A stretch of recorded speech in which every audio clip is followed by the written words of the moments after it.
वो भागीरथ लाल कैसे समर्थ हो गए। बेटे मैंने अभी कहा नहीं आपसे, वो समर्थ हो गए जो माँ का एक हाथ नहीं, दोनों हाथ जिस बच्चे पे हो वो क्यों नहीं समर्थ हो सकता, बिल्कुल समर्थ होगा। क्योंकि उसने माँ को समर्पित कर दिया ना, समर्पित कर दिया, फिर माँ की हस्ती है, जो माँ रुक जाएगी, जो माँ बैठ जाएगी, नहीं बैठ नहीं सकती। माँ को दौड़ करके आना ही पड़ेगा, अपने बच्चे को उबारना ही पड़ेगा और उसको कलेजे से लगाना ही पड़ेगा। कैसा कि समर्थ सत्ता का हाथ उन्होंने पकड़ा है। यदि आप भी उस सत्ता का पल्ला पकड़ ले तो आप भी निहाल हो जाए। हम तो हो गए निहाल, आपकी तो मालूम नहीं है कि आप हुए कि नहीं हुए, क्योंकि आपकी जो कामना है सैकड़ों नहीं है, हजारों नहीं है, लाखों करोड़ों कामना है आपकी। तो आप निहाल होंगे कि नहीं होंगे मुझे नहीं मालूम, लेकिन हम लोग तो हो गए निहाल, बिल्कुल निहाल हो गए। और हमारी तो गायत्री माता आगे और पीछे और दाएं और बाएं हर समय हमारे साथ साथ रहती है। हमारी कोई कामना नहीं, हमारी कोई तमन्ना नहीं है। और हम तो ये कहेंगे बेटे कितने ही जन्म लाखों ले चुके हैं और लाखों लेने पड़ेंगे और लेंगे, और हम लोग साथ ही रहे हैं। जो शब्द मुझसे अनायास मुंह से निकल ही जाता है, न मालूम क्यों कि मैं जुड़ी हुई हूँ, हर जन्म में साथ रहे और हर जन्म में रहेंगे, चाहे जिस योनि में चाहे जहाँ जन्म लेना पड़े फिर लेंगे। क्यों लेना पड़ेगा? मोक्ष नहीं चाहिए आपको, मुक्ति नहीं चाहिए आपको, स्वर्ग नहीं चाहिए हमको स्वर्ग, हमको वो चाहिए। जब भगवान बुद्ध ने कहा था कि पृथ्वी का एक भी प्राणी जब तक नरक में है तब तक हमको स्वर्ग नहीं चाहिए, हमको नहीं चाहिए ऐसा स्वर्ग। तो हम भी कहते हैं कि हमको वो नहीं चाहिए, मोक्ष नहीं चाहिए, मुक्ति और न चाहिए स्वर्ग। वो तो आपका मल्ला कहता है कि हम जब तक अपने परिजनों को और जो हम लक्ष्य लेकर के चले हैं, सारे विश्व का जो हमने बीड़ा उठाया है, तब तक एक भी प्राणी नहीं बचेगा ऐसा जो कि हम जिसको लेकर के पार न लगाएं, और नहीं लगेंगे तो तब तक हम लगेंगे। हमारी नाव जो मल्ला है वो चलता ही रहेगा निरंतर। उसने कसम खाई है, किसके सामने खाई है बेटे, यही मत पूछे किसके सामने खाई है।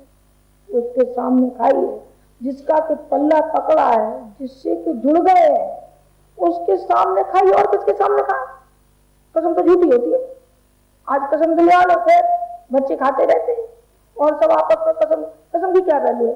लेकिन सच्ची आत्मा से खाया यह कसम उठाया है बीड़ा कि हम जो मानवता कढ़ा रही है, जो चीत्कार कर रही है, जो ज्वालामुखी के ऊपर बैठी है, न मालूम कि कब भस्म हो जाए, कुछ नहीं कह सकते कि कब क्या हो जाएगा।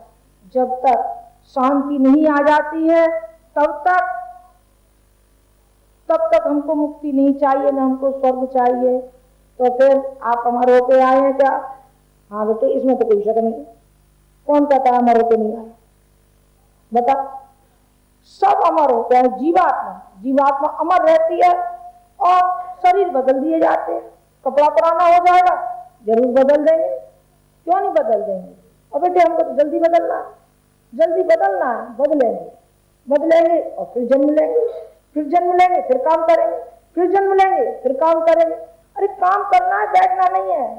बैठना तो एक दिन क्या, एक पल भी जब निरर्थक जाता है तो ऐसा मालूम पड़ता है कि हम सारे संसार के सामने हम गुनाहगार हैं। कि एक पल जो मनुष्य का शरीर मिला था, वो किस तरीके से आपने बर्बाद कर दिया। बर्बाद नहीं करना चाहिए, कुछ सार्थक करना चाहिए। उस ओर कदम बढ़ रहे हैं। मैं आशा करती हूँ कि आपके भी उसी ओर कदम बढ़ने चाहिए। कई बार तो मैं ये कह देती हूँ कि आप संत की संतान है और ऋषि की संतान है और शेर की संतान है। शेर कैसा होता है? धड़धड़ाता हुआ चलता है, धड़धड़ाता निकलता हुआ चला जाता है। और क्या मजाल कि उसकी तरफ कोई आंख उठाकर देख जाए। क्यों उठाकर देखे? उसमें हिम्मत है ना, सारे भाग जाएंगे, जितने भी और जानवर होंगे सब भाग जाएंगे। हाथी जैसा जबरदस्त वो भी भाग जाता है, वो भी भाग जाता है। वो मनोबल आप में है कि नहीं है? तो आप मैं मानती हूँ कि आप गुरु जी की पक्की संतान हैं, नहीं तो मुझे नकली कहना पड़ेगा। नहीं, खैर ऐसी बात तो मैं नहीं कहती कि आप लोग आस्था लेकर के आए हैं और निष्ठा लेकर के आए हैं, तो ये शब्द में मुझे शोभा देते हैं और आपके गर्व के अनुकूल भी नहीं। मुझे ये नहीं कहना चाहिए, पर मैं तो ये कह रही हूँ कि आप हिम्मत पैदा करिए। थोड़ी सी भी आप हिम्मत पैदा कर लेंगे तो फिर देखिए आपका घर स्वर्ग बनता है कि नहीं, और आपका क्षेत्र स्वर्ग बनता है कि नहीं। आप जरा निकलिए तो सही, जरा घर में से उठिए तो सही। आप तो उठना भी नहीं चाहते। आप उठना नहीं चाहते तो बताइए कौन उठाएगा? कोई नहीं उठा सकता। चाहे गायत्री माता आ जाए, चाहे गुरु जी आ जाए और चाहे दादा गुरु आ जाए, सारे इकट्ठे हो जाए, तब भी आपका कुछ बनने वाला नहीं। क्यों नहीं बनने वाला है ना? आपने भीतर से हिम्मत पैदा नहीं की है ना।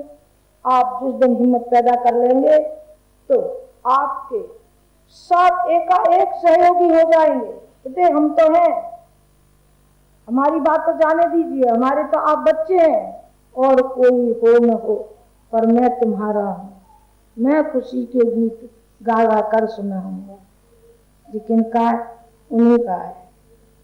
आप आगे की पंक्तियां क्या करूं, मुझसे तो एक दिन टेप ही नहीं हुआ, मैंने छोड़ ही दिया क्योंकि मैं भावुक हूँ। मेरे ऊपर इतना असर पड़ा उस गाने का तो मैं कर नहीं सकी। पत्तू तो मुझे करना था तो मैंने कर दिया। अरे जरा पढ़ना तो सही। गुरुजी आपके सहयोगी हैं कि नहीं? आप तो ये समझते हैं कि गुरुजी ने पल्ला छुड़ा लिया है। नहीं बेटे, गुरुजी ने पल्ला नहीं छुड़ा। गुरुजी विशुद्ध माँ है। माँ तो माँ होती है, लेकिन पिता माँ है। उनके दोनों ही रूप है, पिता का भी है, माँ का भी है, दोनों ही है। करुणा से लबालब, दया से वो लबालब है बेटे। और बच्चों को ऊंचा उठाने के लिए तो कई बार कड़े शब्द जानबूझ के कहने पड़ते हैं। हमको भी अच्छा थोड़ी लगा है, आपसे हम कह रहे हैं, पर कहीं चुभे तो सही, भीतर जाए तो सही, इनके जाए तो कुछ समझे तो सही, सोचे तो सही। इसके लिए बाध्य तो जिस दिन ये बाध्य हो जाएंगे तो इनका कल्याण ही हो जाएगा। बेटे मैं कहना तो ये चाह रही थी, ले गई मैं प्रसंग किधर को कि आपको रचनात्मक कार्यों में लगना चाहिए, आपको रोशनी फैलानी चाहिए।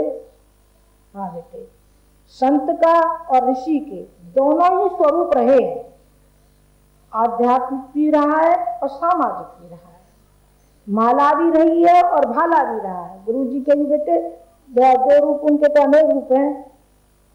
तप भी रहा है और बेटे कलाम, जो अभी मैंने कहा था, ज्ञान की गंगा लादी और उस ज्ञान की गंगा में आप नहा रहे हैं। ये बात अलग है कि आप ही नहा के तर जाएंगे कि आपका कुटुंब भी उसमें नहाएगा।